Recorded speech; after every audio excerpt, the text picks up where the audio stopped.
Here's a quick look at the packaging box, and this is a Canadian version, obviously, with the English and French.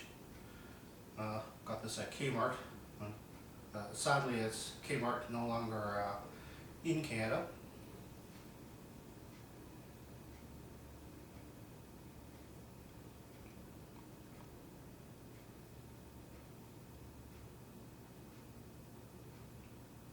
There's all the features listed on below there.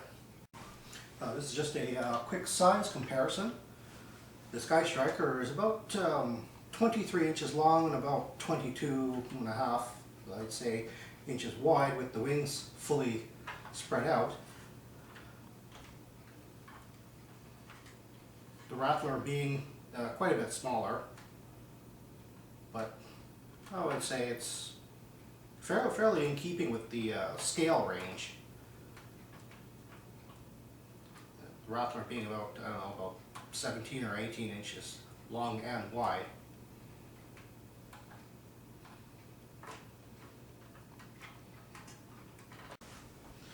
Now, with a line this old and kind of getting a bit valuable on the aftermarket, I try not to collect variants, but over the years it's been kind of hard not to run across some of the more common variants.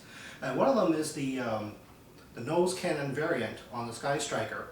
I know this is an early version because this is my original from 1983. However, when I picked up a boxed one, it has this grill on the back of the gun and braces. And I know this is from 1984, so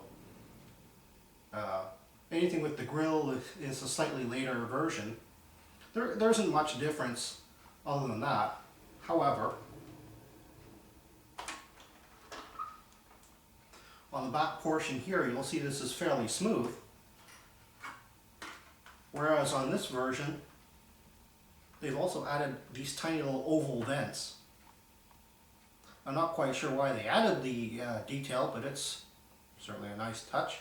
More detail can't ever hurt. Now, the SkyStriker originally retailed for about $20 to $25. It was released originally in 1983, then in 1984, and finally in 1985.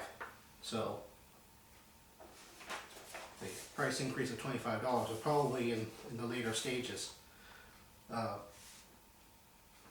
On the instructions, I forgot to mention earlier, but on the instructions there's this last bit saying other parachute and seat, or repeat with other parachute and seat for the parachute assembly. Now, on later versions of this instruction sheet, that whole sentence is actually removed, which is yet another reason why I think later versions might have only come with one. And finally, in 1985, a certain little accessory was added to another G.I. Joe vehicle for use with the SkyStriker, and that's this, the Tailhook. Now, as I mentioned earlier, the F-14 was meant as a Navy fighter, and it's meant to land on aircraft carrier.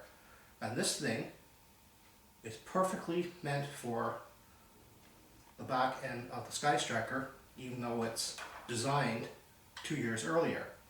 Now, you don't have to actually put this all the way in. It'll actually secure if you just push it in slightly, but I'm just going to put it in all the way so you can see.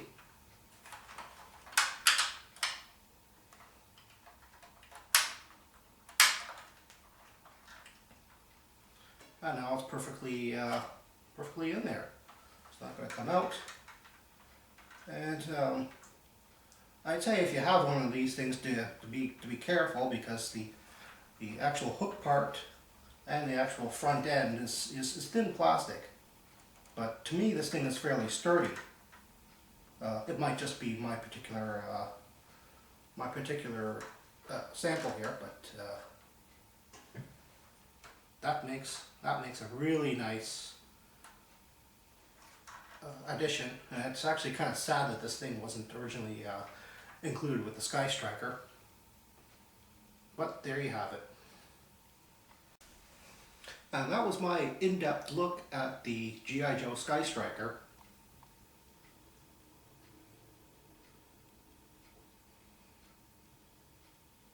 I would give this a rating, but that would be rather biased, as obviously as my favorite vehicle, and possibly with the Tailhook, the crown of my collection, I would probably just give it a 10 out of 10 anyway. So, thank you for viewing.